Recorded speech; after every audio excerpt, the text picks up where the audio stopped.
it's a time for tech, and we have Blessing Manafa.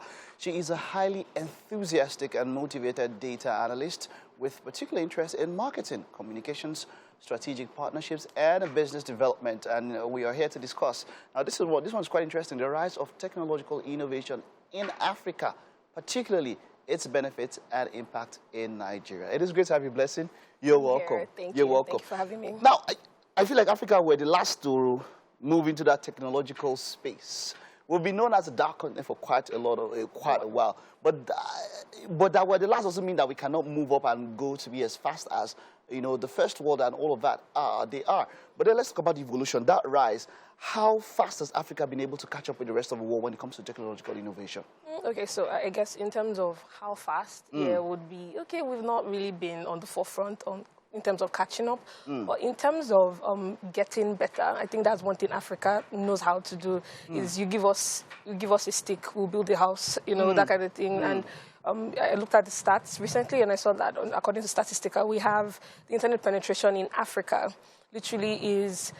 It's 13.5%, I mean, versus the world. 13.5. 13.5. And actually, are you talking about access to internet or consistent users or what? No, just access to internet. Just access to internet. 13.5. Yes, in That's Africa. really But when we put that relative to the world, it's actually like small, like 6.2% of the world. But I think one thing, an interesting thing for me is that I looked at that versus what has happened in Nigeria. So I'm Nigerian, so I think my first will be, okay, what's going on in Nigeria actually? And I saw that between 2017 and 2021, we've had like an increase from 43% to a 53%. And that increase in what now? Increase in internet penetration in Nigeria, particularly. In Nigeria. Okay. And of course, Nigeria is the highest. Is the only African country with the highest internet penetration in Africa. Who's second? Egypt. I was thinking South Africa will come in somewhere there.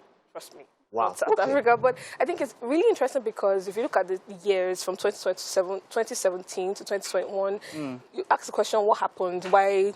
A 10% increase does not really always happen in 5 years. Like, how do you move from 43 to almost a 53% in just 5 years? It seems like it's not organic, right? Well, to be fair, it actually is, because a few things have happened, and we can look at those things and point them to why, this is why people now want to access the internet a little more. Us. And I would say, not because I'm a music lover, but I would say one of the things would be music, to be fair. Because if you backtrack to when a Beyonce worked with a Wizkid, and everyone was so excited, the US is coming to Nigeria, Wizkid is here. It made people want to know why. It made people want to, check out why.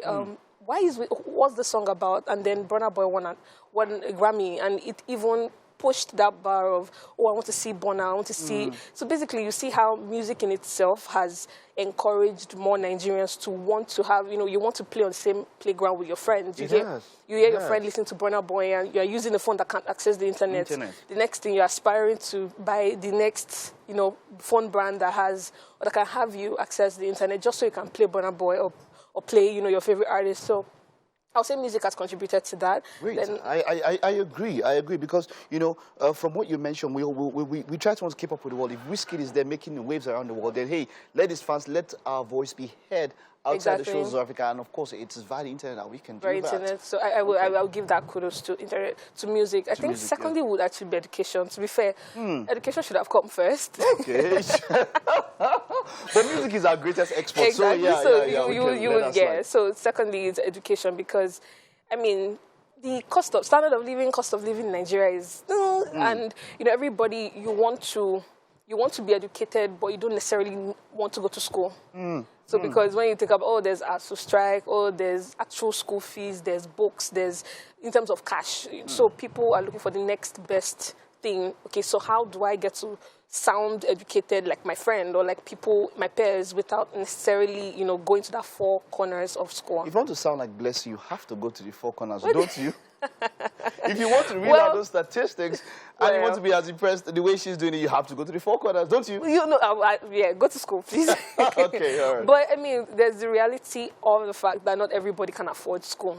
I mean, that's a given, you know. But and we've seen like the increase in Google. Google has come to Africa. Even the impact in Africa is a bit more. So you see, get this free course, learn how to do project management for free, learn how to, you know, design, learn how to code for free, and all you need is what? Data and a phone. And you know that those are part of things that are making people want to have, you know, access to the internet, because okay, if I can go to school, at least I can say, oh, I have a Google certificate or Coursera, all those online platforms. So I would say education comes, you know, second.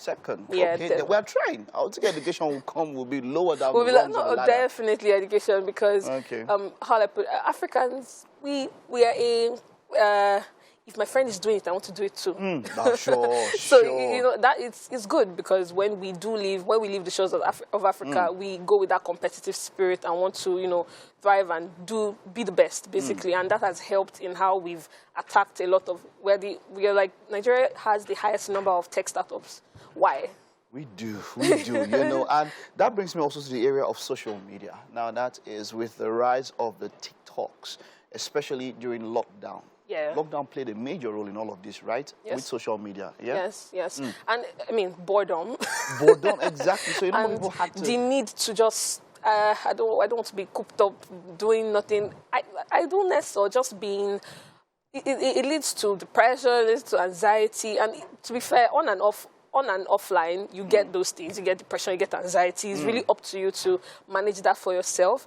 But I would say the lockdown really opened the door to being at home and just being entertained. Netflix, their numbers skyrocketed. People could watch more things.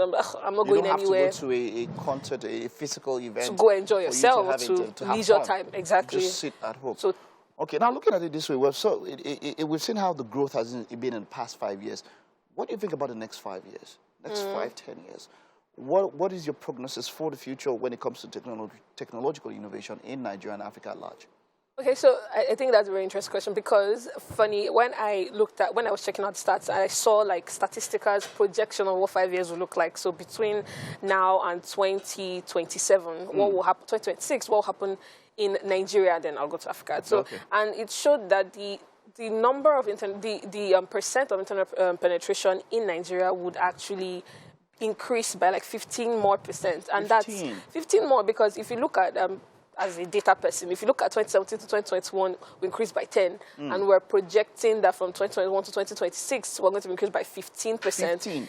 It means so many things. One, it means we're going to have more tech investors, because if Nigeria is going to be accessing even more of the internet, more people want to advertise to more people in the country. So there's a potential of having more money coming in to just invest in those tech startups. It means music will even do better, because more people can now readily access and consume music, because they have a phone, they can access the internet. Social media will do better. You see more content creators. You see, So I mean, it's definitely. And you also see a lot of people who will go out and say, "Oh, I don't have a bachelor's degree, but you know, I have like 4 certificates from Google. And those people will perform excellently in whatever, you know." I have a friend. This is exactly the same thing. He went on is it Google Garage? Yeah. He has about 3 certificates. He has a good job now, and it was just in the space of 2 months.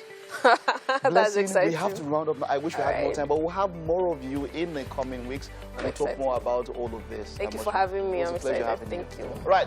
Hope you're able to pick up something from that discussion. We'll take this time out now. Stay with us. There's quite a bit more to come on the show.